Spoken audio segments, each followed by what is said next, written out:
I'm life and business coach Samantha Sifring, and this is the Online Business Building Mamas podcast, where you learn how to build a wildly successful business from home while raising kids.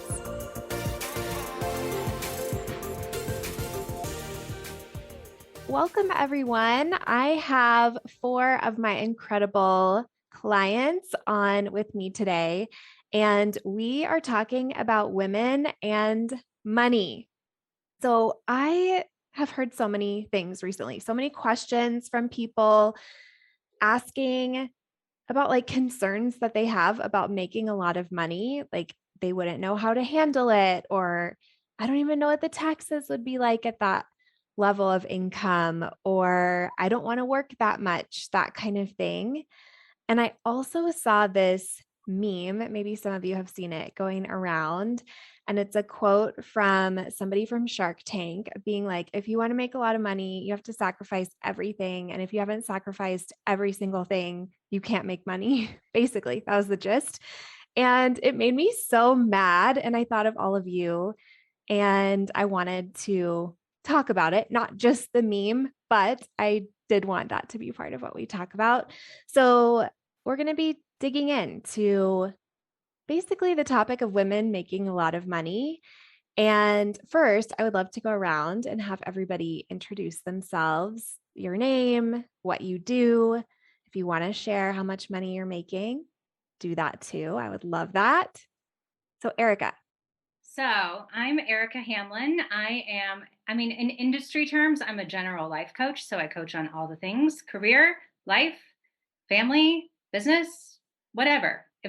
If your brain's involved, I help. And we're going to talk about how much money we made. So in 20, I think it's fun to kind of go way back. So Yeah, do it. let's do it. So 2019, I made $3,000. That's when I started my business. 2020, I made $90,000. 2021, I made $250,000. And today is January 11th, and I've made $28,000 so far. I love it. So Brittany. good. Yes, girl. Yes. This is so good. Can we just for a second talk about going from 3,000 to 90,000? Because somebody out there is listening and their brain is broken right now. Yeah. Tell us about that.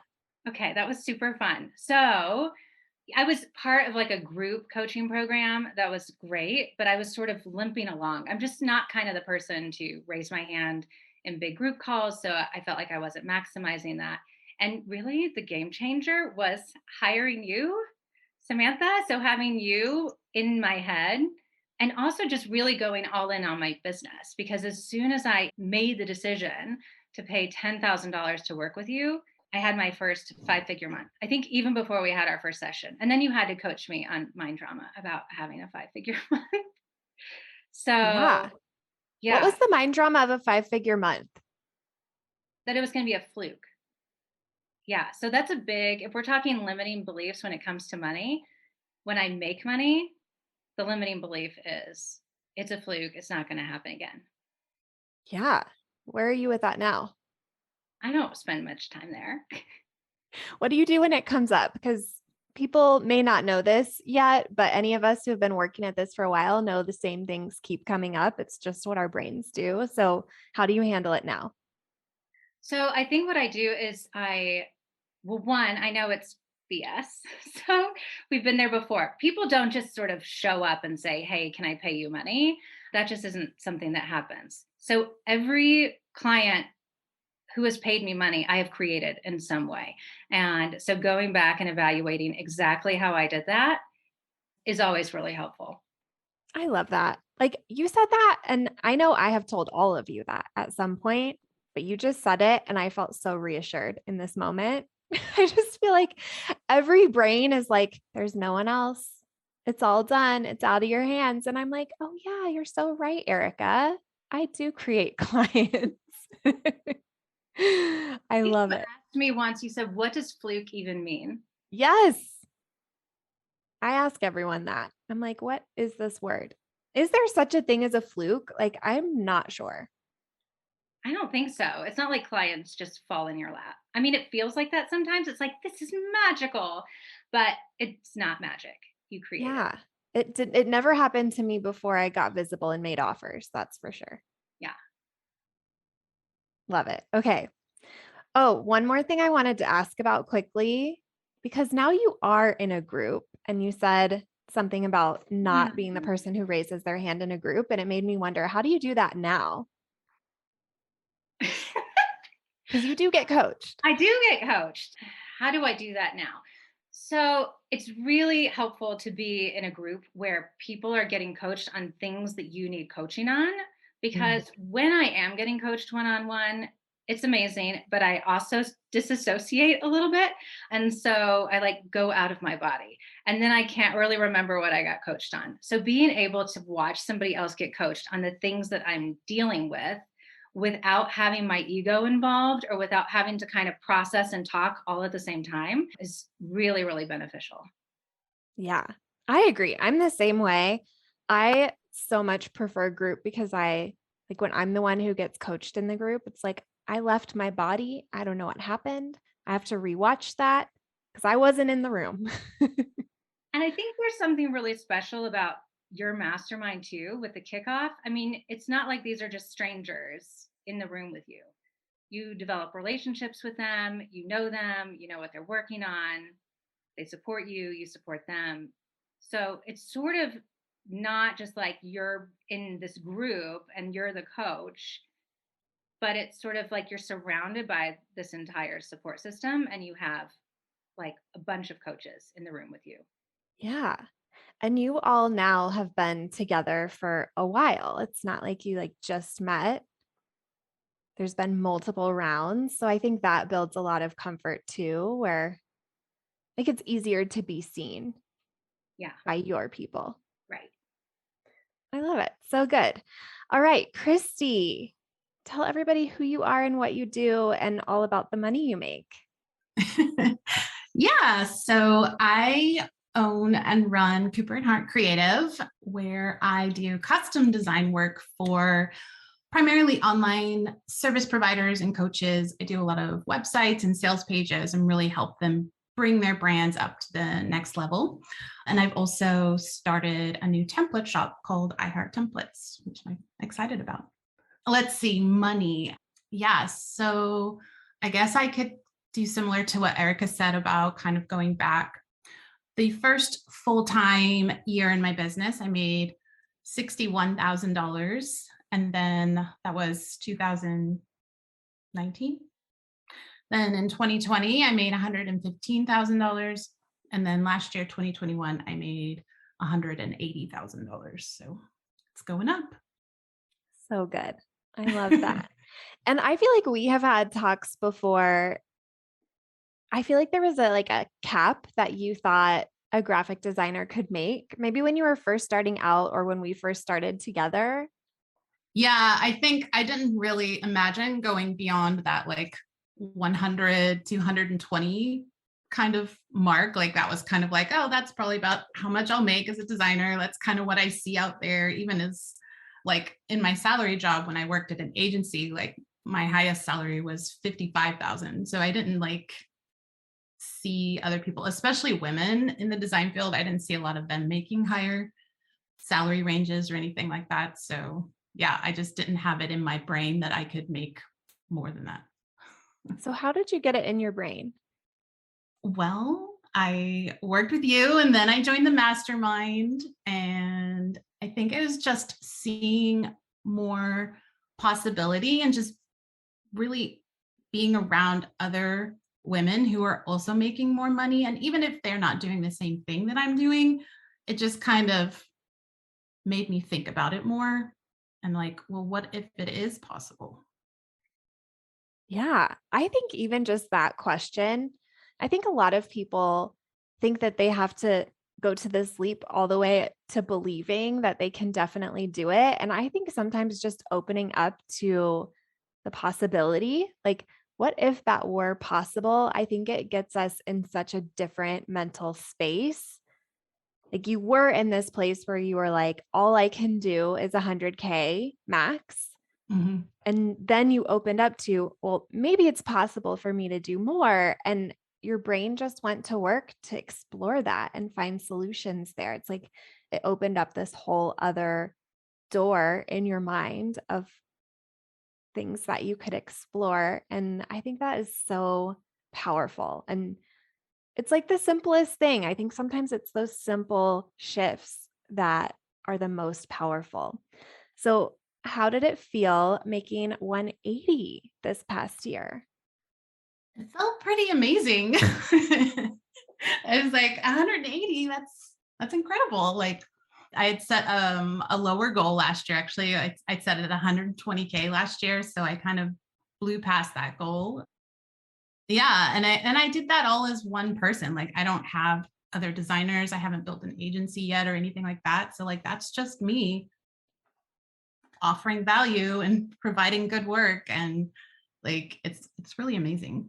Yeah, I think it is too. I think about this all the time. All of us are this way, that the business we run is something we just came up with from scratch, from our brain, out of nowhere. Like I know, Anne, you taught yourself the skills. Christy, obviously, you developed skills throughout your career. Like I think it is just so incredible what we are capable of that we just do this out of nowhere, like from scratch. It's just so impressive. So I love taking time to like really sit with that and how incredible that is. All right, Brittany, tell us about Hi. you. Okay, I'm Brittany. I'm a mindset and business coach. And if we want to go back in time, 2019, I made $10,000 as an independent contractor. 2020 was my first year that I was like out doing my own thing, trying to make a name for myself. I did $104,000. And 2021, I did $255,000. Damn, so I good. know. I love it. This is so fun because I have worked with all of you like throughout these like years that you're talking about. And it's just so fun to see. Like, I mean, I have to say, it feels good seeing like, oh, the turning point for all of you is when we started working together. Go me. Yes. But I think it is just like so fun to see and to remember like the first time we all talked, knowing what your goals were, knowing what you could see for yourself and believe for yourself, and just seeing where you are now. And I think for me, the fun part is I feel like I can peek into your future and see what's coming. And that's so much harder to do for yourself. And that's so fun too. It's like, oh, yeah, you think you have had fun? Just wait. Yes, this is a really good point because Sam and I are coming up on our 2-year anniversary of working together. It was 2 years ago that I hired you one-on-one. And I remember doing our sales call and you being like, what do you want to make in 2020? And I was like, 100K, is that too much? And you were basically like, no, that's not too much at all. And I was like, wow, really? And because you were just so confident, that fed me the whole year. That still feeds me. Yeah, I think that is the power of having a coach and a mentor who is a little further down the road and has just a bigger perspective for you. Because I know, like, even for me, it's so hard believing in that future version of myself, and having somebody else who already sees it, already believes in it, makes it so much easier for me to reach for it. Yes. Love it. Amazing. All right, Anne, tell us who you Yeah. are. Hi, I'm Ann Schmidt. I am a web developer and I primarily build custom WordPress sites. I also started in the last year doing custom Shopify sites. I don't remember the exact progression of my money making with Samantha, but I know when I first hired you, I think almost, gosh, like 4 years ago now. Wait, It three was and a half? 2018. Like you're not like the first client that I had, but you're the client that I'm still working with, like that I've worked with the longest. So you I win the know. prize. Oh, thank you. Oh, you can't get rid of me. But yeah, when I first hired you, I think I was making maybe $1,000 a month, if even that. And I also remember, similar to Brittany, I was like, do you think it's possible to have 10K months? And you were like, yeah, of course, there's multiple ways. I was like, what?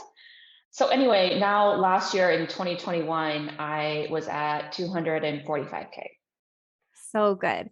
And you were talking about you were at 1,000 a month, 10,000 a month was the goal. You've had some big Mhm. months. What's been your biggest month? Yeah, I had a record month last month, actually, December of 2021. Well, my cash received in 2021 was 245, but I also track project bookings because Yeah. my clients tend to pay me like upfront and then at the end. So in December, I had a record month of 55,000 in projects booked. So that was exciting. So exciting. That's really, really Yeah. good. And I think it's important to know like this is all different types of businesses represented on this call, and different types of businesses grow in different ways. So when you are doing a one-on-one service that you're providing for somebody like graphic design, like developing their website, if you want to continue to develop websites or do the graphic design, like deliver that particular type of service, then you want to build like an agency or something like that, build out a team, those types of things. And there is just a learning curve there that I think, I mean, we all have a learning curve as we're scaling, but I think it is just so interesting to see the path for all of you in like getting to that place where you're like, all right, I'm booked out at what I can do just myself. Like Christy said, like, this is just me. We all hit that point in our business where we're like, all right, I have hit the max of what I can do just me. And now what do I want to do? Now, what is the next step? And it's been so fun watching all of you grapple with that. And I know that it's not easy in that moment, but like I said, like because I see this bigger perspective of your business, it's like, oh, I know where we're going. I'm curious to see what road she's going to choose to get there and what that's going to look like. And I just have no doubts about any of you reaching every single goal you set. So thanks for sharing that. Okay, I want to hear your thoughts on this. You have to sacrifice everything to make a lot of money because all of you are making a lot of money.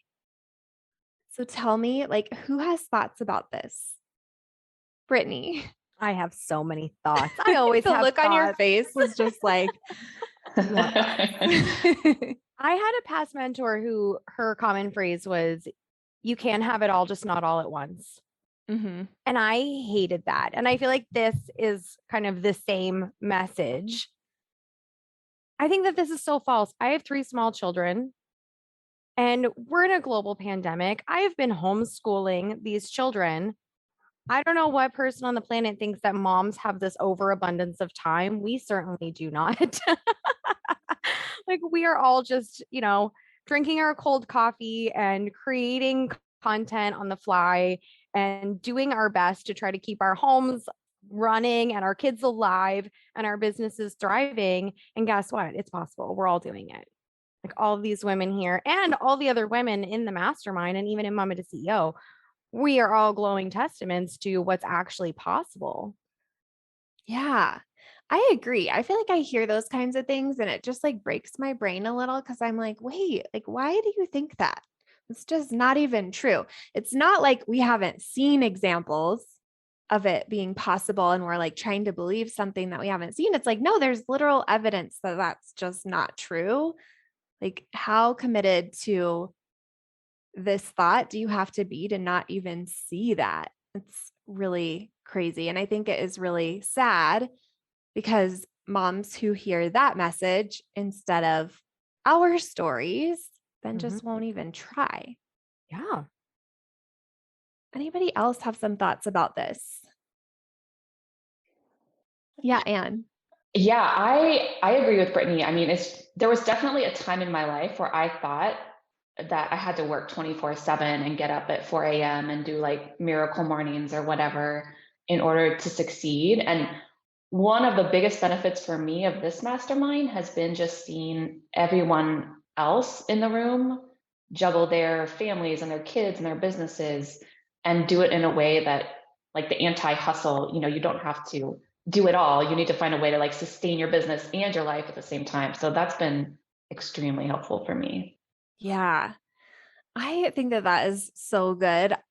I'm so glad you said the thing about the miracle morning and like getting up super early, because I still, whenever I talk about my mornings or like my life, I still get so many comments from people who are like, thank you for being the one person who's not telling me to get up at 5 a.m.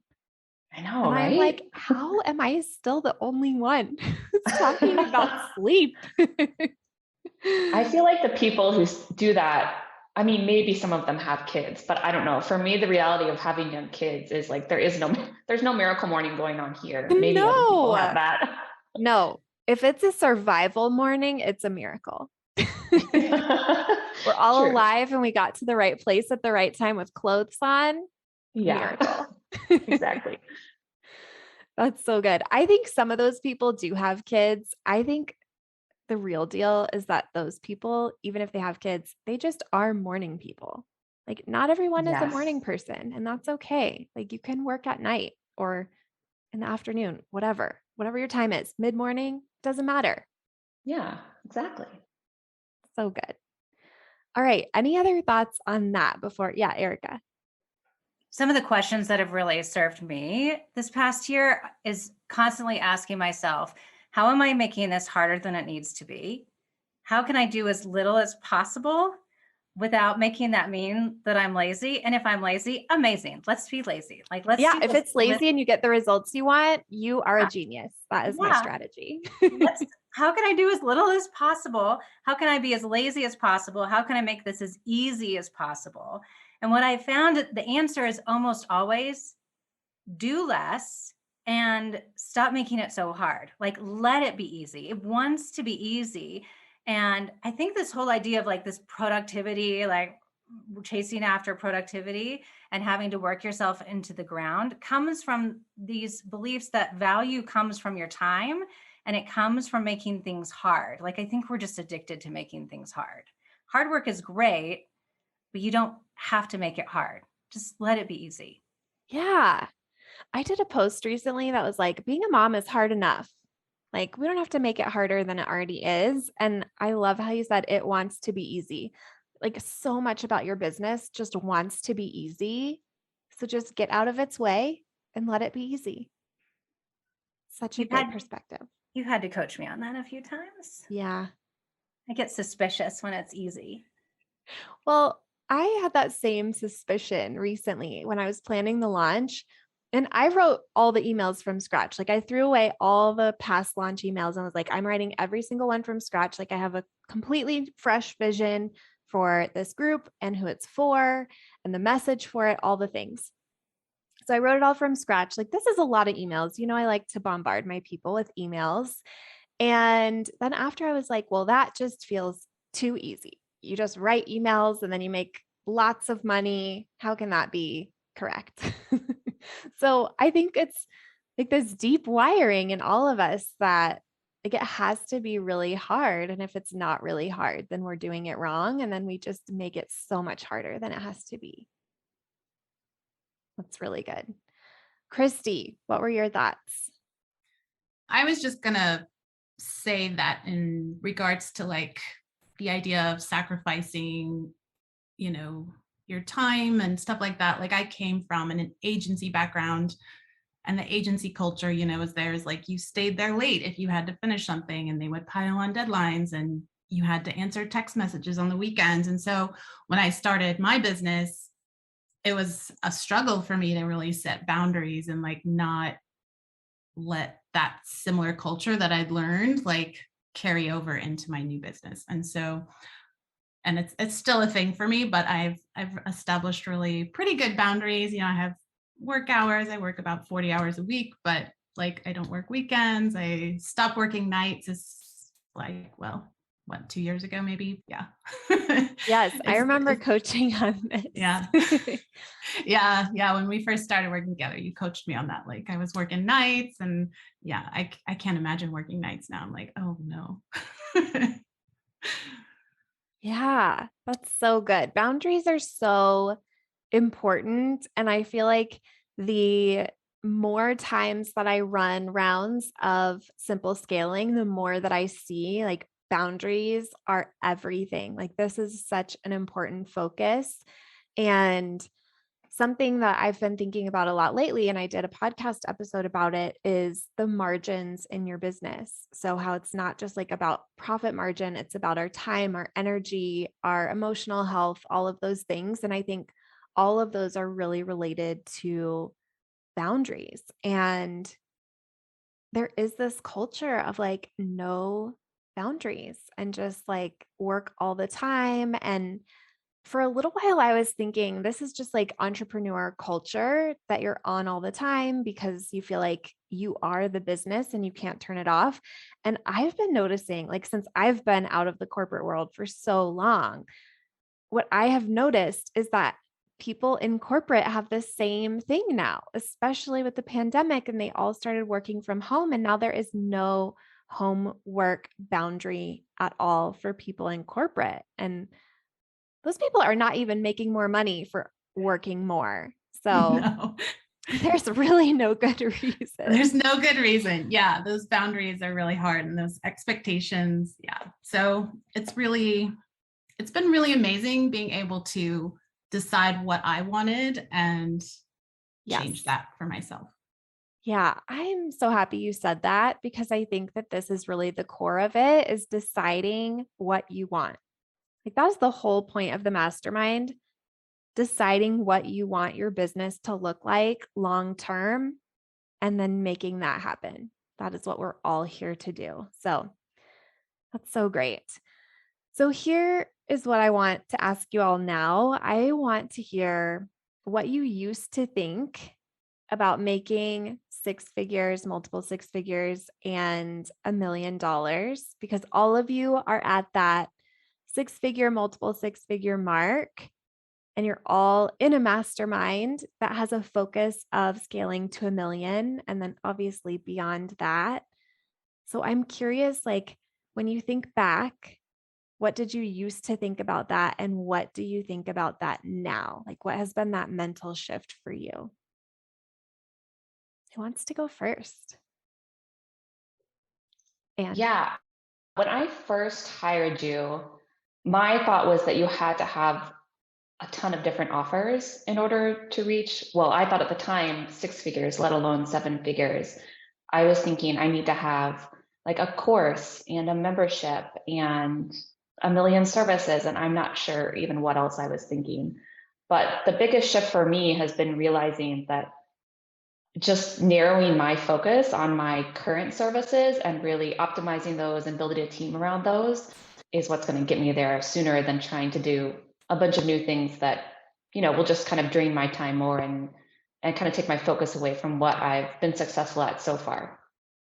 yes, I think this is really like the premise of simple scaling. Like, if you want to scale and have it be really simple and not be hustling and have all these great margins of all the things in your business, this is how you do it. Is not having a ton of offers. My friend calls it like cheesecake factory of offers in your business, where there's like 85 pages worth of offers. And I think it is like such a norm in business to have a business that way. And most other business coaches I know have the cheesecake factory of offers. And I'm one of very few that I know of that don't. And I think it is like that is a secret. Like, anybody who wants to make $1 million and not be hustling or spending all the money on a team or whatever, this is it. Simple, simple business. That's really, really good. So, what do you think now about making $1 million? So it's weird because just in the past few months, I feel like I finally shifted to where I can like completely see the business scaling to $1 million. I was very resistant to building a team and building an agency. But now that I've finally taken your advice and kind of gone down that path, I'm like, oh, I can now see like how just kind of doubling down on what I'm doing so far and really optimizing that can actually get me to seven figures. Yeah. Okay. I'm curious, what was the shift for you and maybe which thing came first? Like, was it deciding to see $1 million for yourself that inspired you to take that action that you had known you maybe should take? Yeah. Or was it something else? Well, I think a part of it was just getting coached on it constantly and Oh, always yeah. coming back to the same answer for sure. But yeah, when we were kind of planning out in the kickoff event for this round, like the path to 7 figures, I initially had tried to do like the Cheesecake Factory of like, oh, I could do SEO and then I could sell them like $100 a month, maintenance plan. And it just wasn't, the math wasn't working. And I just realized like there's no way to get there without like going all in on the agency model and what I'm doing right now. And so I think that was really the shift for me, is just kind of seeing the math and realizing that I was making it way harder than it had to be. Yeah. I think that it can be really hard for anybody, like with any type of business, to grow a team. So Mhm. many of us started out as almost like a freelance mentality or like a side gig or like this is my little thing or this is just my thing. And it really does take an identity shift about Mhm. yourself and about your business, I think, to shift it into something where you're intentionally going to be growing a team and becoming a leader of a team. And that can be really hard. I think it is perfect. Like the journey that you've had, needing to be coached on it multiple times, like that's just how our brains are about certain things. And I think it's going to make you so much more committed in getting to 1 million and seeing it through with the team and all of those things because it's like you had to overcome every single objection in your mind to get there. Yeah, I mean, some days are still harder than others. I mean, there's some days I'm definitely like, oh, what am I even doing? But I'm Yeah. getting there. Like the process has started and I can see it finally, which is exciting. Yeah. It's so exciting. I'm really excited for you. Thanks. Good. Yay. All right. Who else has some thoughts to share? Brittany. I have thoughts. I One of the big ones for me was that I wouldn't be able to do it until my kids were older. Mm-hmm. My oldest is 7, my youngest is 4, and we're going through IVF. And so I had this thought in my mind that my kids needed to be self sufficient before I could have a successful business because they need me too much. And that's obviously false. Yeah. I'm so curious. Like, how did you get to that place? Because they for sure need you because they Yeah. visit on a lot of our coaching calls, which I don't think is a problem. All of my clients pretty Yeah. much have, like, I know everyone's kids. It's Yes. the norm for me, but like, it's not that it's untrue that they need you. So, how did you get to this place where you didn't have to wait for them to be older? I think for me, it was just kind of like, I'm just going to start taking these steps. And then hopefully by the time they're older, I'll be ready to step into that version of myself. But you know me, I'm a runner, not a walker. And so it was a lot of figuring out how I was going to make it work. And so, like, I don't really do a lot of calls in the day. All of my calls are at night when my kids are in bed because my husband works shift work. So often I'm by myself with my kids. And so, it is for me, ooh, it was nap time. Let's get a piece of content out, or let's do a live like on the fly. Let's schedule all of my calls in the evenings and on the weekends and just trying to make it work however I could without making myself feel bad about it. Like I wasn't quote unquote doing it correctly because I didn't really have like 9 to 5 business hours where I sat in a cute little office. I was working from my counter and, putting Bluey on in the background and throwing cheese strings at my kids while trying to do this.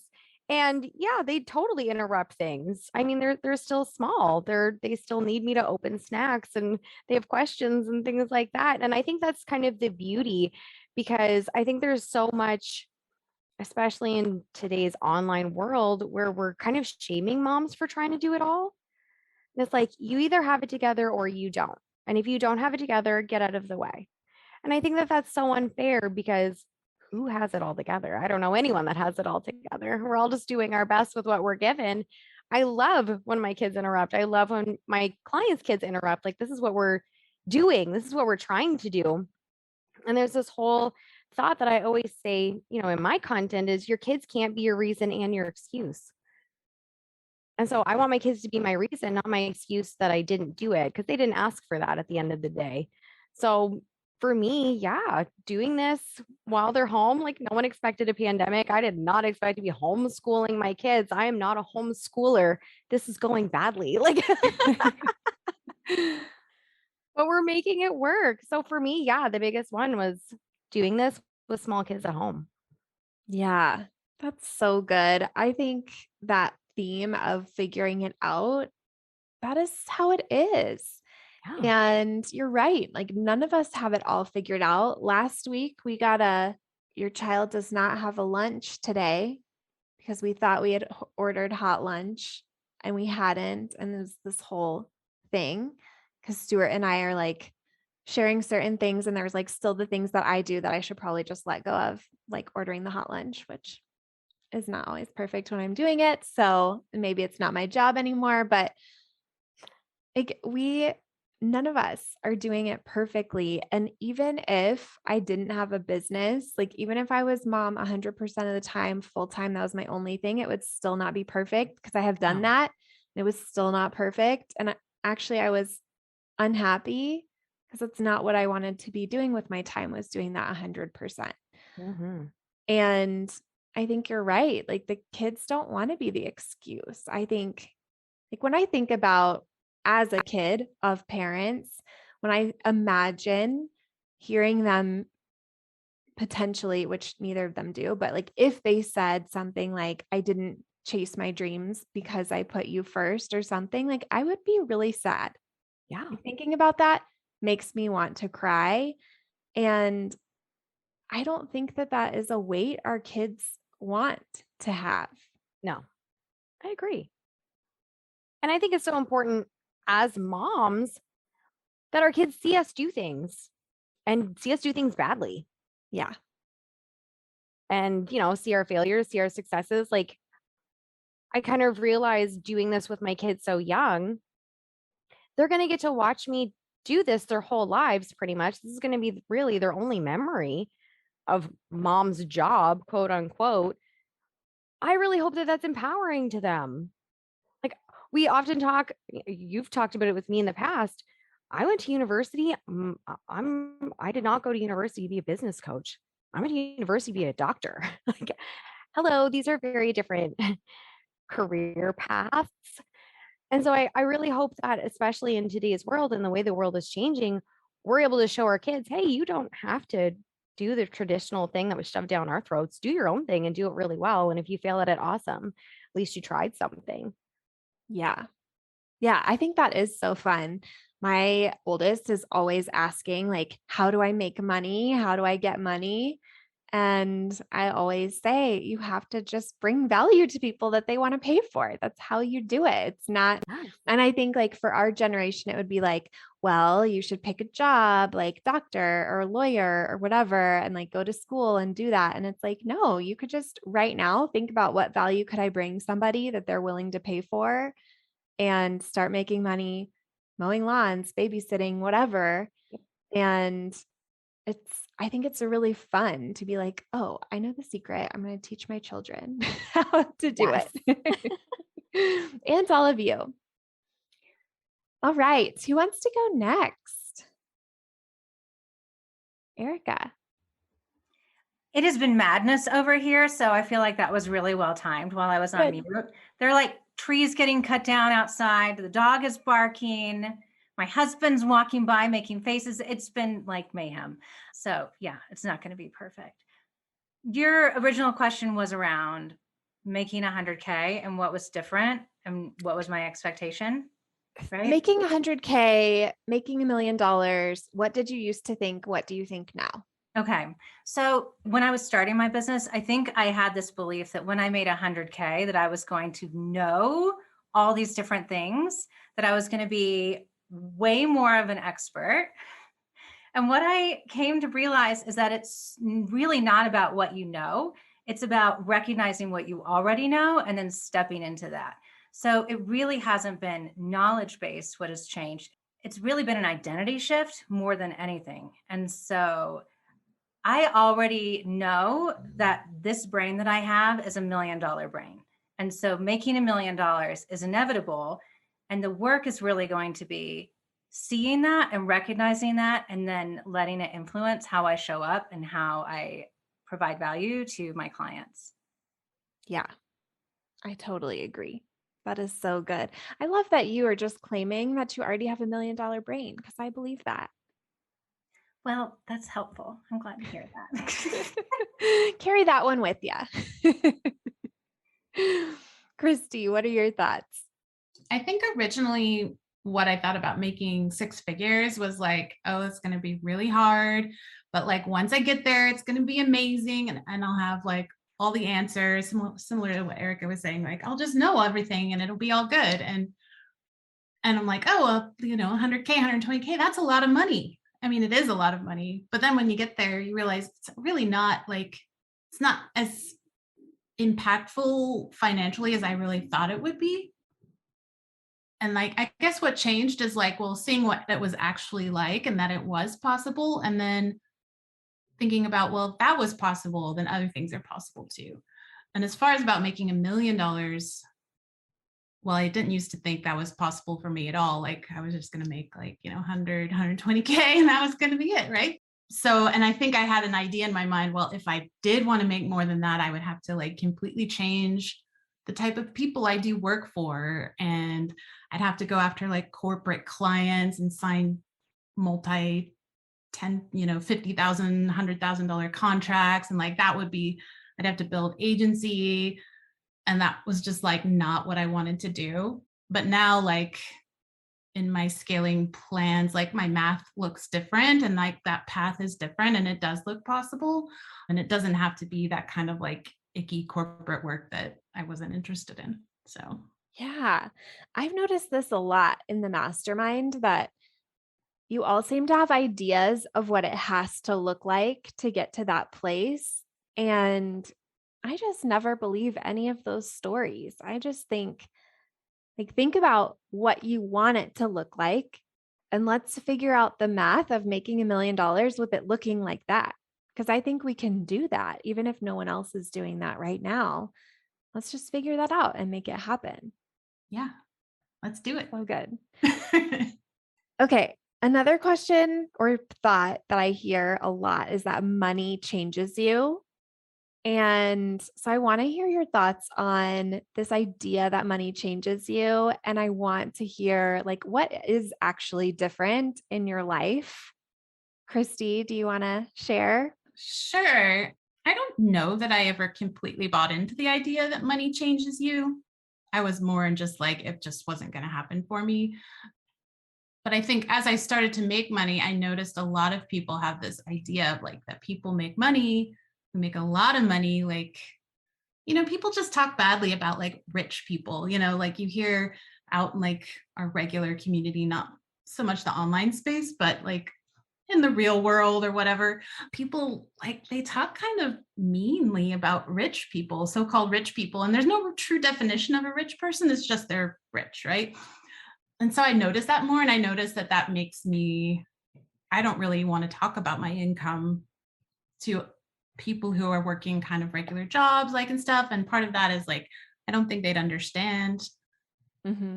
and I think another part of that is me not wanting them to judge me for it, I think so. There's a little bit of that in there. I think that is really interesting, because I for sure have also experienced that. And I think it is really good that we're doing this episode and talking about it, because I think it's just good to put it out there. It's so many of the stories that you have already shared are around seeing what was possible for you and like having your eyes open to, I could actually do that.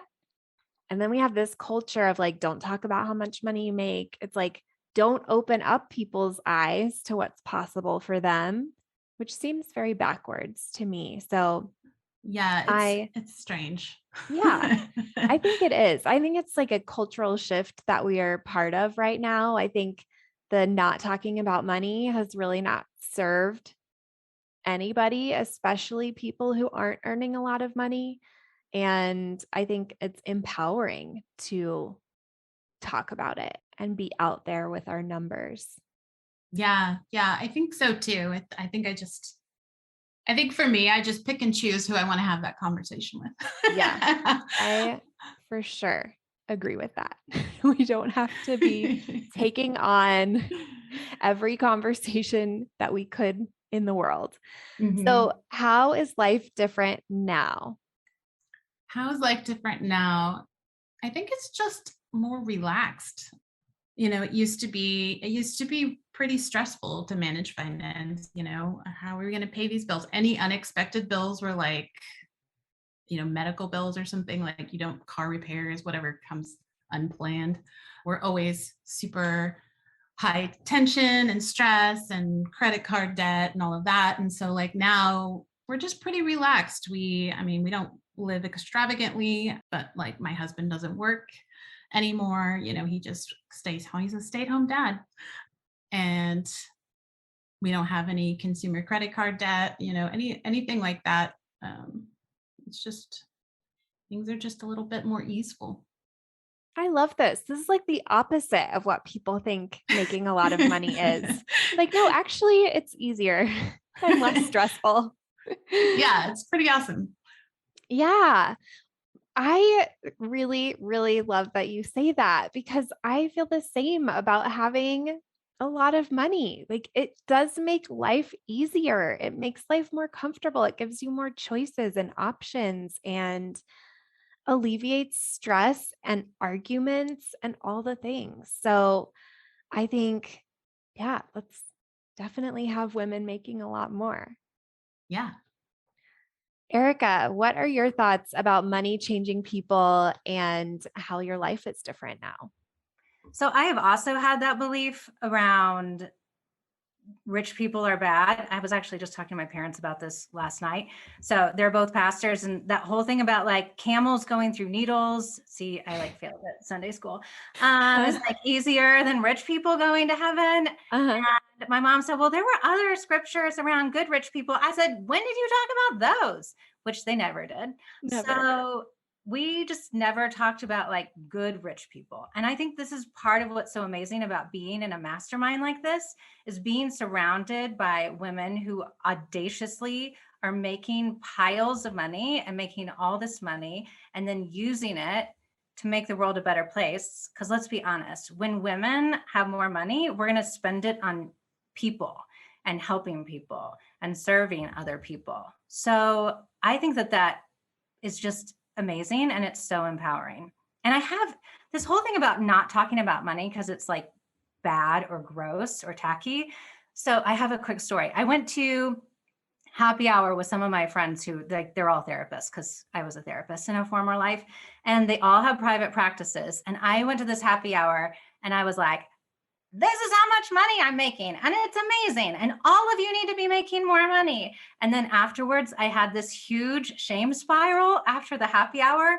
And I was like, oh God, why did I talk about money? They all hate me now. They're not going to want to be my friend anymore.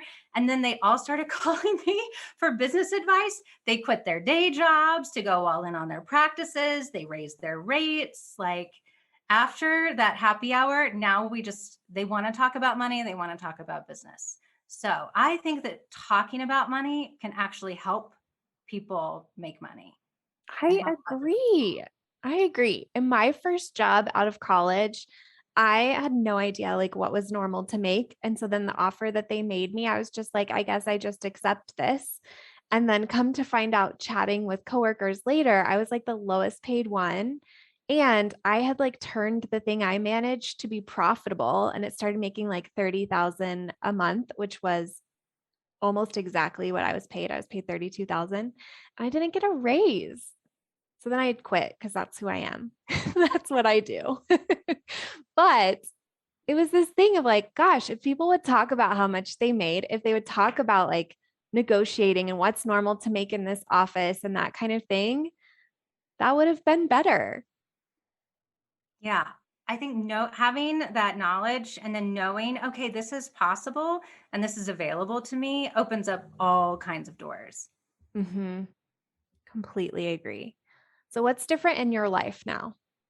I mean, I have to agree with Christy. I mean, life is just easier.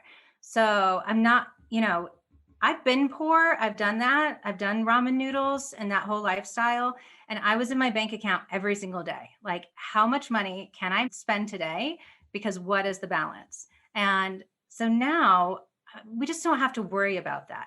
And what's super amazing is that my husband's dream of having this cabin in the mountains, we just thought like, oh, wouldn't that be nice? It's sort of how you talk about winning the lottery. Like that would be fun. That would be nice.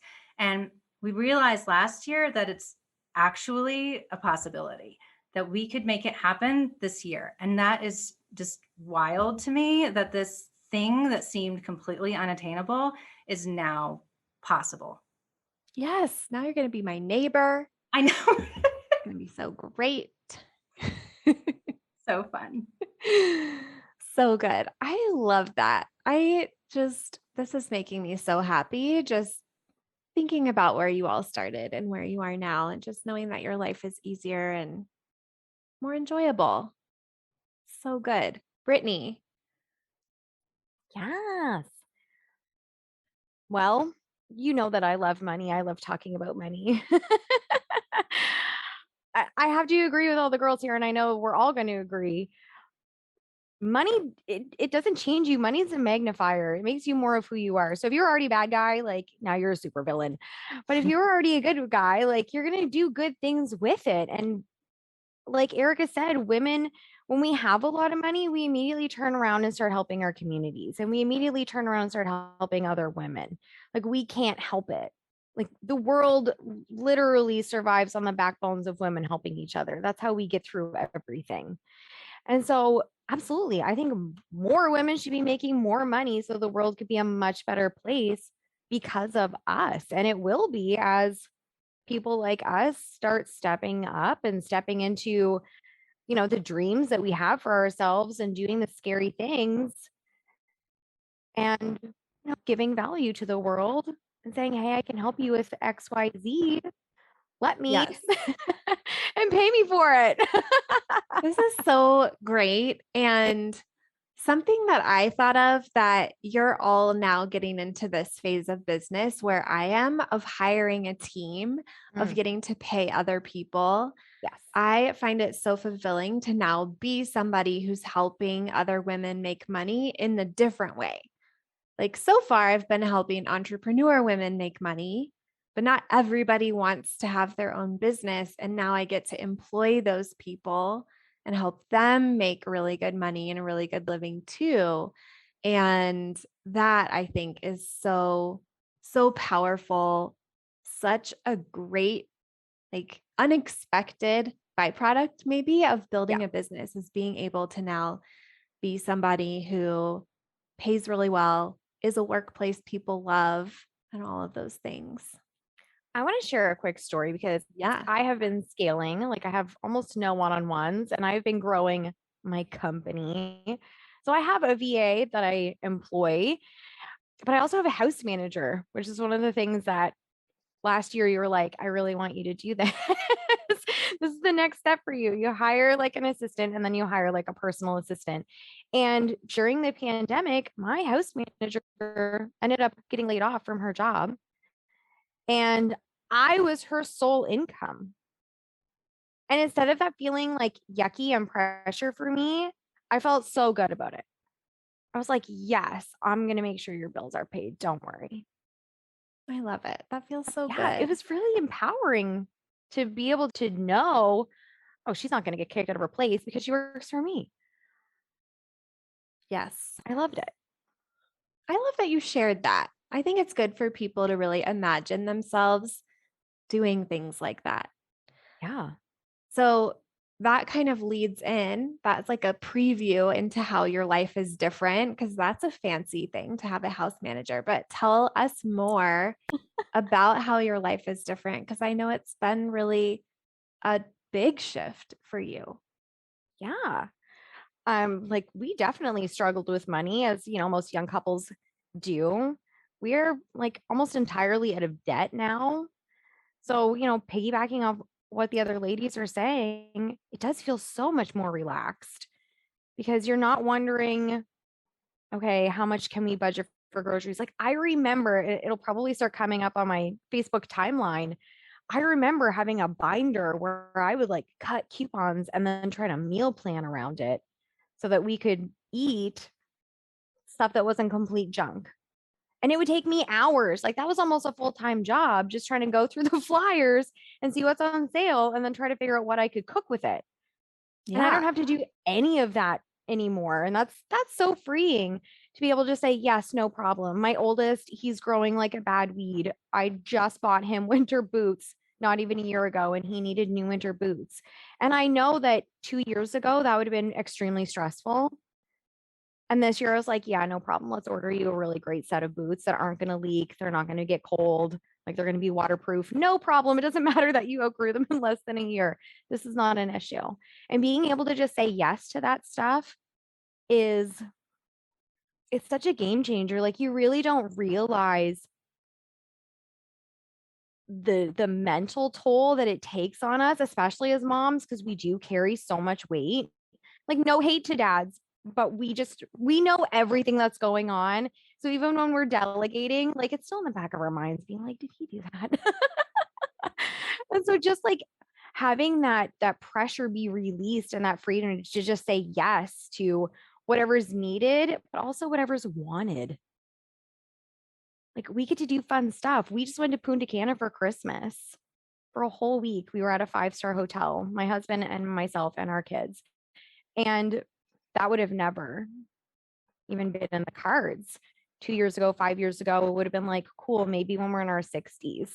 But we did it this year and it was so awesome and like unplugged and did all the fun things and everything the kids wanted. We were just like, yes, yes, yes, yes. And not to spoil them, but just to give them those experiences, but also the experiences that my husband and I get to have too, being able to say yes to them. It's so freeing. We really underestimate it and we really take it for granted when we do have the money, like what we used to go through before we didn't have the money, right? Having to say no and having to cut coupons and having to budget and stressing about, am I going to get this paid? What am I going to do? It's so good to take some time and think back on what was life like then. Like, what was I thinking? What was I feeling? What are the things that we had to do? Because it is hard to remember those things. And I think it's so easy to be very focused on where you want to go and all the places that you're not there yet or feel like it's going to be hard to get there. And taking these moments to look back, I think is like the best thing you could ever do for yourself, for your business. So good. And Yeah. so inspiring to people who listen. So thank you. Hey, no problem. Anne, what are your thoughts about money changing you? And then how is your life different? Yeah, I totally agree with what Brittany said about how it magnifies who you already are, because I think we can probably all think of examples of like rich, whatever that means, people who are good and rich people who are bad. I don't know, growing up, like talking about money was very, very taboo. And it wasn't until I started like exploring the online business space. And I think the first person I saw talk about money was Pat Flynn, who used to have like monthly income reports. And I was like, wait a minute, what? Like people can make this much money? Kind of like Christy was saying, I like saw the corporate salaries or like Glassdoor salaries and thought like, oh, here's the cap. And so when I really started listening to Pat Flynn and women entrepreneurs talk about how much they made, it like opened up this whole new world in my mind. I was like, oh, I just didn't even know that this was a thing that people could do. So good. Okay. How is your life different? Well, just like everyone else said, it's definitely easier. I mean, last year when the pandemic hit, my daughter was going into kindergarten and the public schools were doing virtual, and we are not. I mean, the people that homeschool are like another level. I just cannot handle that. So we were able to like very easily make the decision to put her in a private school that was going to be in person. And that's when it really hit me like, oh, like this is possible because of my business and because like we do have this extra income coming in. Like I don't have to stress about it. I can do what's best for us, what's best for her. And I don't know, that really was a moment where I think I truly appreciated like the flexibility that a business like this can provide. And, just in like day-to-day things, like Brittany was saying with the coupons or, you have your car breaks. It's just, it is so nice to not have to stress out about those unexpected expenses. And I don't even really think about it anymore until moments like this when I'm talking about it and reflecting on like, oh yeah, this is huge. Like this is not a small thing to not have to stress about this kind of stuff. Yeah, I agree. We just bought a new furnace and water heater and some new furniture in our house. And I was thinking, oh, yeah, I feel like people always talk about like having to buy that stuff, and it's like a very stressful thing. And we were Yes. just like, yeah, let's just get that. Yeah, I remember when I was pregnant with my daughter, I think our air conditioner broke or something like that, that is expensive, but you don't want to spend money on it because it's not pretty or whatever. And I do remember that being so stressful. I was like, oh my God, it's how many thousands of dollars? Like, calling 15 companies to try to save like $100 here or there. Yeah, that stuff is definitely a lot easier. Yeah. I remember seeing some stat somewhere that and I don't remember any of the numbers. So I don't even know if this is like meaningful without the numbers, but it was something around like the average family, I think in the US, and like the certain price level of like an emergency expense that could like totally send them in a tailspin. Brittany knows it. Tell us, Brittany. It's $500. And what's this? Tell Wow. us, like, word it nicely, because clearly I've butchered this. Okay. No, you were doing great. But when you were Okay. like, I don't know the number, I'm like holding my hand. I'm trying to like sign language 500. So the average American family, if they receive an unexpected bill of $500, it can completely derail them, make it so that they don't eat, can't pay their rent or their mortgage, can't make their car payments. $500. It feels like it was such a large number at one point in my life. And now I'm like, who needs $500? I can give you $500. Don't worry. I'll cover this for you. Don't be stressed out. But yeah, $500 can derail the average American family. They're not prepared. They don't have the emergency funds for something like that. Oh, Yeah. and I'll let you continue. Well, that's so powerful. And when I think about that and think about the couponing examples, it's like, oh my gosh, that is presented as the answer for this problem. I'm like, no, just start a business, just start making some money, take the couponing time and be a virtual assistant. For real. All right. So I would love to go around in our last few moments together and just hear one thought that you would love to share with women listening to this about money or making money. Who has a thought that they want to share? Brittany. For anyone that's listening to this and who has been thinking about starting a business and you're afraid or you're concerned about finances or you're concerned about making a lot of money, I just want to tell you that if you have that whispering in your heart being like you should do this, you should do this. Like, yes, it's scary, but it was meant for you. We don't get those little whispers for things that aren't meant for us. So go do it. Sam's a great person to help you. She's helped all of us. Look at how successful we are because of Sam. She's going to have great links in her show notes. Do whatever she tells you to do. Go do it. Go tell someone, hey, I can help you with this. You don't have to have a business model. You don't have to have fancy branding photos. You don't have to have a website. You don't have to have a logo. You don't even need to know what your package and pricing is going to look like right now. You can figure it out on the fly. Just start figuring it out. So good. I completely agree with you. If you have that little whisper, it's meant for you. That is so powerful. Who else has a thought to share? Anne. If I was just starting off, seeing what other women are doing, being in this room, obviously, or like Mama to CEO or other online communities where there are women entrepreneurs who are making money and are at various stages of their business has been something that has been so unbelievably helpful to me. It helps normalize, making money as a woman, making money as a mom, working while your kids are at home or not, whatever the situation may be. And it's just, I think it's really easy if you are starting a business to kind of get stuck in just consuming podcasts and courses and just feeling very stuck and having your wheels kind of spin in the mud. And it wasn't until I really started coaching with Samantha and got involved in some online communities that it really helped me be like, okay, I can do this. It's normal to like want to make money and to want to make money when you have young kids. So that's something that I would say has been really, really helpful for me. So good. Thank you. Who else? Erica. So when I hired you, Samantha, I still had the belief that I was bad with money, that my husband was good with money and I was bad with money because I had all of this student loan debt because I thought if I went to really fancy schools, then that meant I was going to make a lot of money. And then I didn't. But in making that investment to work with you, and my husband actually didn't want me to do it, reinforced and actually created a new belief that actually I am good with money. And it was also this opportunity for me to step into trusting myself, because I think investing in yourself, investing in your business, and the amount of risk that comes with that is in direct correlation to how much self-doubt you have. So if it feels really risky, it's probably because you don't trust yourself.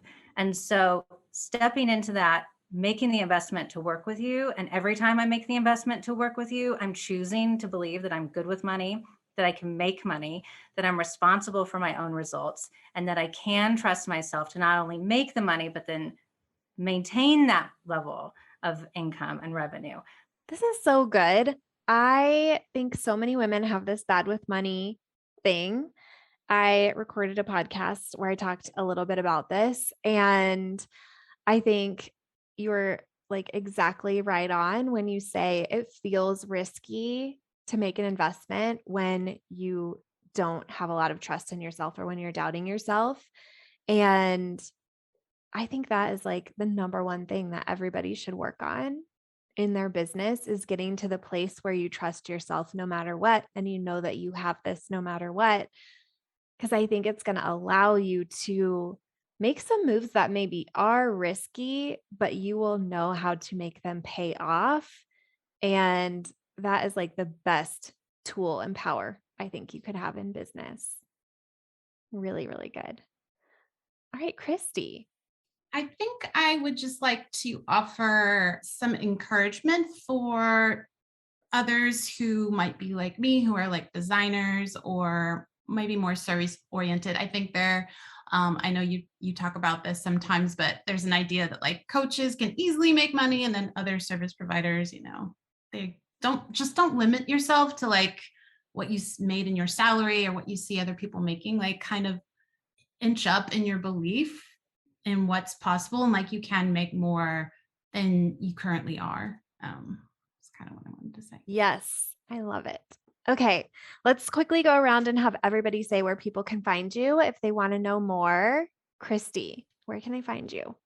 Yeah, my website is cooperandhart.com, and I am on Instagram at cooperandhart.